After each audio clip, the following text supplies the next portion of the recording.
এবারে শীতের সংবাদ নিয়ে হাজির হয়েছেন আমাদের কুতকুতে বাড়ি। চলেন দেখে আসি, অনেক সুন্দর মজার একটি ভিডিও, দেখেন ভিডিও। আসসালামু আলাইকুম। শীতের সংবাদ নিয়ে আমি হাজির হলাম আপনাদের কুতকুতি ভাবি।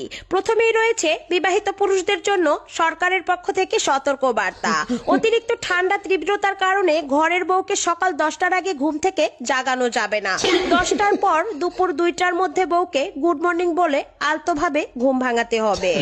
এর আগে যদি কম্বল টানাটানি করে বা পানি ঢেলে বউয়ের ঘুম ভাঙানোর চেষ্টা করা হয়, সন্ত্রাসী স্বামী হিসেবে মামলা দায়ের হবে। এবার দ্বিতীয় সতর্ক বার্তা, বউয়ের কম্বলের ভিতরে ঢুকে যখন তখন অহেতুক নড়াচড়া করা যাবে না, তাহলে শারীরিক টর্চারের মামলা দায়ের করা হবে।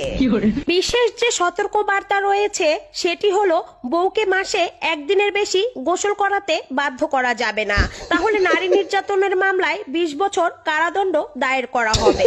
এখন নেব বিরতি, বিরতির পর নিয়ে আসবো ব্যাচেলরদের খবর। ধন্যবাদ।